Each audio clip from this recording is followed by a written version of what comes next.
Hello. Hi, guys. Great to see you all again. Been seeing a couple of familiar faces in the chat, and very happy to see you guys drop by over. So today we have with us a special guest that actually I've seen around the community for a bit. Local Texan. So what makes him special is the fact that we have someone that is now doing a fan game development, or has finished a fan game as presented in the trailer before, for Sonic Triple Trouble 16-bit, and I want to introduce him all to you. So Noah? Hello. How you doing? It's good to finally I feel like at times I'm always like, I wanted, like, I put you on, like, the dock of, like, people to connect with, people to, like, ask and bring on to an interview, so it's finally great to have you on to chat with. Heck yeah. I'm here now. Yeah. So, there's so many, like, questions that are going to revolve around, like, game development, and I want to jump into them, Ooh. but I first want to ask you kind of the origin story of, like, how you got into Sonic, and how you got, how that migrated into Triple Trouble. Yeah, for sure. Yeah, so I'm a little bit of a creative person, you could say. So just pretty much anything I've ever been interested in, I've always wanted to make my own of that. It's no different. Like when I used to just, as a kid, you're watching cartoons, right? My brother and I would like write out our own like cartoons, scripts, and storylines and that type of thing. So same thing when I got into games. I just naturally wanted to make games. So what got me into games is like, remember like you remember back in like Walmart would have like the demo kiosks where the controller Yes. was like down below and the screen was like 30 feet in the air and you're just like Yes. cranking your neck up to look at that. Yeah. Yeah, so it was Sonic Adventure 2, right? Mm-hmm. That game is just everything you could possibly want as a 10-year-old kid, right? It's just the music was pumping. He's snowboarding down the streets. There's a giant truck that's just fast paced energy. There's a cool animal character. Like it was just so cool. I'm like, I want this. I want more of this. Give me more of that. That was the day. It sealed my fate to be forever trapped as Sonic fan. But no, I was just like, that is way too cool. I love that. So I couldn't, but I didn't have a GameCube. Couldn't afford it. So what I found the next aisle over was they had for $10 you could get Sonic 3 Knuckles for Windows 95 with the General MIDI soundtrack. I have Uh, that. I have that copy.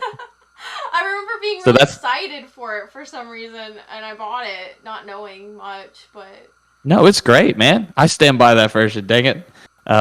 It's yeah. So I mean, I still think Sonic 3 Knuckles were the greatest game of all time. So, so you pick it up for $10. That's a steal right there. And so I feel like I got a good balance then of classic Sonic, and then also you had your more modern adventure Sonic right there back to back. Just try to take that balance view forward with me. But yeah, so I got both. It wasn't just like, oh, there's this Sonic I liked, and that Sonic is like, no, all of them. Take it all. Love it. So, yeah, so that's how I got into Sonic. And then yeah, I just started playing video games after that. Downloaded Game Maker, which is the engine I still use to this day. So I've been using it since 2004, I guess. So that's a long time. Only game engine I know how to work in. Only programming language I know how to code in, which is funny because Game Maker uses its own coding language that you can't take outside of the engine. It's the only one I know. But yeah, that's how I got started and all that.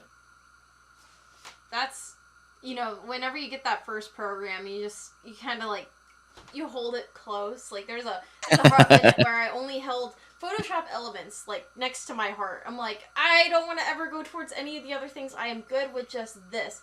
And then I discovered, oh yeah, Clip Studio.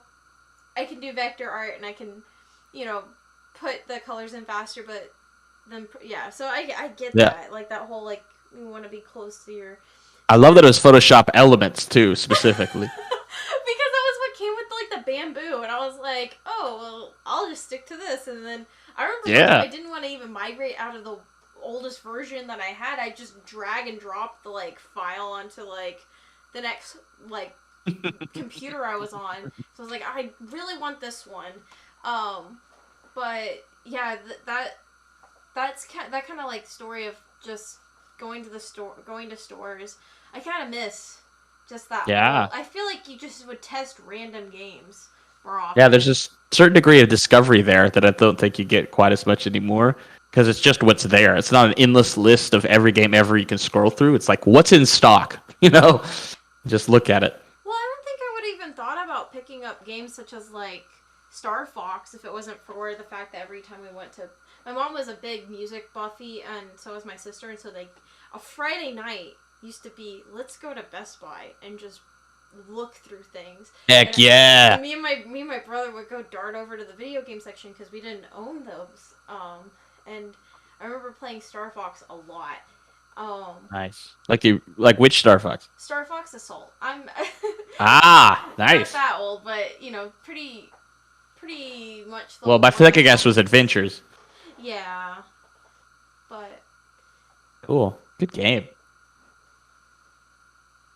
So, now going into more like being a game developer, because I will be real, I don't know a whole lot. I think Phoenix was, she knows a lot more than I do on this kind of subject, but, so I'm just curious. I'm like, what's game development like? What's all the moving pieces like? I know what goes on whenever you're making artwork, but like game development, you're making that thing movable by the user. So what are all the moving parts? Yeah. Kind of look at. So first of all, by using an engine that exists already by a game maker, you're saving so much time. I don't know why some people want to make their own engines. I feel like it's a flex, but yeah, it's just like as far as getting things to move on screen, a program like Game Maker, Unity, or Unreal has that. Godot has that part at least taking care of you to where it's not that hard to import a sprite, make an object, and get something moving right there. But one of the main challenges of game development is the fact that there's sort of these two main sides that you're sort of fighting. Creative and technical, right? Technical in terms of just like programming things, writing the code, and getting the thing to do what you want it to do without a bunch of bugs and glitches.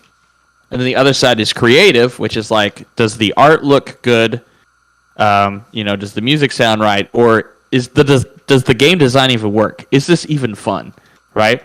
Because what you could find is like if you could press a magic button and automatically will the game that's in your head into existence, it still might not be fun, and you'd have to press that magic button a couple times to just try to get it right and change it slightly.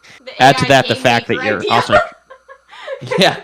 I don't want to keep pressing the random AI button. Please, let's make it work. Yeah. So ideas and the creativity part takes iteration and getting it right. Add to that the technical thing that sometimes you're just trying to make the engineering side of things work. So game development is this weird thing that it has it involves both sides of the brain, basically, the left and the right, the math and the art, right? So that's such a huge challenge of it. But really the theme on both sides of it is iteration, right? Just because you have those different moving parts that you can split into the two main categories, you get them working together by iteration, which is just try it, all right, not quite, tweak it, try again, not quite, tweak it, try again, over and over, and you just keep getting closer and closer and closer. Does that make sense? Mm-hmm. Trial and error. What's been like the most valuable lesson you've learned during your game development time? Valuable lesson is I think that there's such a strong power in finishing things, right? Mm-hmm. So, there's the stereotype of fan games that they never get finished. That they always just like go on, they do a demo, and then you never hear from them again. I was determined from day one, I'm like, I'm gonna finish. Whether it's good or not, I'm gonna finish. And I think you will learn more from finishing something from just finishing one thing than you would from half making 5 things, right? Something about whenever you're just working on something and it's not finished, it's sort of infinitely in potential land. You can always think about like how much better it could be. or further on down the road, we'll do this or that. There's always that potential hypothetical. The moment you start to finish it and you close the walls in and say, like, here's where it stops, here's where it ends, things get really real fast. You actually have to make decisions and be decisive and have the guts to say, this goes in, this goes out. I'm cutting this, I'm keeping that. It can be a pretty brutal process. And it's a different side of it's a different hat you have to wear, right? You're out of creative mode and more into like editing mode, and you're just trying to finish something. And when you actually like make that cutoff point and finish it, I think you learn so much more than you do from just infinitely creating over and over. You learn how to make good creative decisions and to make everything go in sync with them and stick with it. Yeah, I think for me, for sure, something that I've kind of like picked up on is I'm someone that like will rush a project to finish, or like, it'll be like, oh, at least I put it out there kind of mindset. And so like I feel like I go almost a little overstepping that, and how I've kind of combated is just sending it to a friend, like letting that person kind of like review it quickly. If I want like a more in depth, if it's more in depth, if I'm looking for more going on, I might really start to like take heavy notes over what I want to change. But yeah, that's a good problem to have, though, right? Some people just never get anything out. It's always just a bunch of untitled .png like forever, and nothing ever. So props to you. Yeah, no, that's always heartbreaking. Whenever I see someone just be like, oh, I never posted this, I'm like, what? You just never. Yeah, it's beautiful. Post it. Yeah. Yeah, it's definitely. I think the fan game thing. I think there's a bigger question at hand, and that one of the questions is, when you're doing game development, where do you hit like that hurdle? What is like the thing that might have like stopped you for a week from like going any further, getting motivated at night? Oh man, just a lot of things, but I think the fact that kind of a weird thing about a fan game is the fact that you're the one that just sort of brought it upon yourself, right? I don't have any deadline. I don't have any investors I have to answer to, right? I don't have like, oh, we got to make sure to make the Christmas season or our publisher is going to be bad. It's up to me, which means I can quit anytime I want to. And boy, there's a lot of times where you want to quit, But I set out to try to finish it. So I really think just the sheer amount of content. The bad thing about making a remake is that I have to do a certain amount of levels because that's the amount of levels in the original game, right? I can't make it shorter. It's like, if I'm going to remake it, I got to, do it right, that type of thing. So I encourage anyone out there making fan games, don't be afraid to make smaller games and scope down. Because I think one of the biggest things for me was also trying to find out the identity of my remake, right? Did I want to do an exact one-to-one remake? Which if you didn't know, that's actually how it started. Originally, I was just going to take the maps from the original Triple Trouble and just give them better graphics and then just put it out. But it didn't work. The physics are too different between Game Gear and Genesis Sonic, right? Mm-hmm. So I had to go back to the drawing board and come up with all new level design, which means then you have to find out the identity of what's too Genesis and what feels too much like Genesis and what feels too much like Game Gear, what's not enough Game Gear, and that type of thing. So, yeah, just trying to find out what it is that this needs to be, doing it by yourself with no one, stopping you from quitting. So that's a big struggle right there. I guess you are working backwards in a way. Like, oh, I gotta go backwards to figure out what I'm doing. Like, yes. Like, at the time, you had limitations. Like, gaming companies had, like, the limitation of how many pixels, how long the sound bit can be. And now you gotta be like, wait, what was the limitation that I had to work with? Or that you have to work within? Yeah, 100%. Because, our game was trying to imitate that 90s style so much. So that actually really helped. At first, I was like, I'm not going to care about the limitations. I'm just going to, who cares? Just make it look as good as it did. But when you find out that here's maximum colors that Sega Genesis could use. Here's how many instruments can play at one time. It actually helps you because limitations are incredibly helpful for creativity because it puts a border and a box around you. It gives you a sandbox to play in, Here's how far we can go. Here's how little we can go. Here are limitations, and you can work within that. So it was actually really helpful. But yes, it was 100% backwards from a normal process. So how long did Triple Trouble Remake take in the end, from start to finish? How long did it take? Mm-hmm. About 5 years. 5 years? That's as long as Chaos Creators has been around. There you go. We've been parallel journeys this whole time. Yeah, who knew?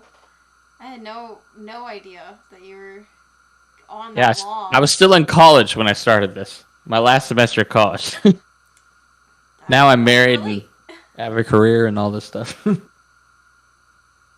I can relate very heavily with that. It's just weird. So yeah, it's very parallel things going on at the same time. How big was your development team for this project, and did you have a lot of people that come and go through all these years? Yeah, so it was sort of it grew as time went on. When it first started, it's like just me, and I mean just me, right, doing everything. But really, what started it was D Lightyears, who was the main artist on the project. She's a really talented artist out of Germany. She made the tiles for the level graphics for a Triple Trouble remake back in like 2010. It was just like, she's not a programmer, but she could make the art. So she's just like, somebody take these and make a Triple Trouble remake, please. And no one really did. So when I saw those, I'm like, I had already wanted to remake Triple Trouble, and I saw those, and I'm like, oh, that'll get me a head start. And then over the course of time, I actually started working with Dee, and then she joined the project and helped me finish out extra stuff. And so I had help I did most of the music myself, but I had there's a lot of really talented Sega Genesis composers out there, so I had help there. There's some programming hurdles I ran into that I got some help on. The art was a big part of it. I think the biggest part of the team, and the biggest communication I had was our artists. I think we had maybe 4 or 5 join in the last year of development. But for most of it, it was actually a pretty small team. It was just like me, Dee, and just a couple others. Trying to keep it small as possible. That was intentional. I think that's a mistake fan games make, is you get too many cooks in the kitchen. When you're just doing it for free, it's hard to have any sort of like, everyone's equal, so it's hard to get anything done because everyone's just arguing all the time, right? So you want to keep it small. You know what I mean? No, I get that. Even with running like a convention, like you think at first, the more volunteers the better, and then you realize like over time you're like, there's people that are seasonal, like they're really just. But there's some people that you'll butt heads with because they still want the credit no matter what along the way. And you're like, but you're very seasonal. Yeah. You're not as deep in this passion mindset as I am. So yeah, that's very, very good words of wisdom, to just start small and really figure out like who your base is. Yeah, because then you can establish your vision, right? If you can get the train a little bit onto the tracks and show which direction it's heading in, then people can join that vision instead of trying to fight for their vision. Does that make sense? Mm-hmm. Yeah, there you go. So, do you have any future development plans for Triple Trouble? Any future support? Yeah, so we got an update coming up. We're gonna put it out on Android, right? We're just wrapping up the Android version right now, and so there's been some quality of life improvements with that Android versions. So we want to bring those to the PC as well. So those will simultaneously launch. Don't have a date yet, but we're almost done with that. Hope to bring it to Mac as well. And there was a third bonus stage that I always wanted to make, but I cut it for time reasons. We're adding that in with the Android release, so PC will get that as well. I took a bit of a break after release because after 5 years, it was much needed, and people were just having so much fun with the game that it felt very rewarding to just chill out. But yeah, we've got one last little update on it, and then put it on some more platforms. That's amazing. So just the fact that even if it's just a fan game in people's eyes, you've decided to go further with it and like basically put out a DLC to your fan game. You're like, this is the DLC. This is what I would have done if I had another year of, maybe even just retrospective of it all. Like, yeah, this is me looking at it a year later and being like, yeah, I actually want to go through and make that game. Yeah, that game level. Yeah, and I want to be grateful for the positive reception that everyone has had, because if everyone hated it, I wouldn't be going back and adding more. But I do, because people actually want it, and it's great. I can't believe how much fun people have had with it. It's been really awesome. So, what's next for you? What do you feel like you wanna jump forward towards? Do you want to stick in the community, or do you have like other games or series that you want to like start tampering with or start checking out? Yeah, so I think I really like making games. I think I've got a pretty good knack for it, no pun intended. So I want to continue to make games, but I think I'm ready to graduate on from fan games. I think I've made some small game jam games, but something as big as this Triple Trouble remake is the biggest thing I've ever tackled, and it taught me a lot, taught me so much. Finishing it taught me a lot, like we talked about. So I'm ready to graduate on from fan games and start doing my own original projects, So it'll be my Freedom Planet, my Spark the Electric Jester, right? My sort of pivot from Sonic to something that Sonic fans would enjoy, but is also my own thing. So what I'm working on right now, I've already started prototyping with. I've got some good people helping me out with it, some names you guys have heard of. And I would describe it as a cross between Sonic and Ninja Turtles, and I think it'll be pretty awesome. You got the Ninja Turtle. Did you get like a good boost when that new game or the remake dropped for that this year? I actually think I came up with the idea before that, but really? that sure didn't hurt anything. Yeah, I had friends that were really excited for that game and just like the soundtrack in general. So yeah, fun, T. Lopes. Yeah, I think there's just some good vibes coming off of it. But yeah, that's great. It's great to hear you're already on track. You haven't mentally slowed down at all. I know that's always the biggest thing. Just like once you finish something, being like, yeah, I'm gonna take a good rest, a good nap. But yeah.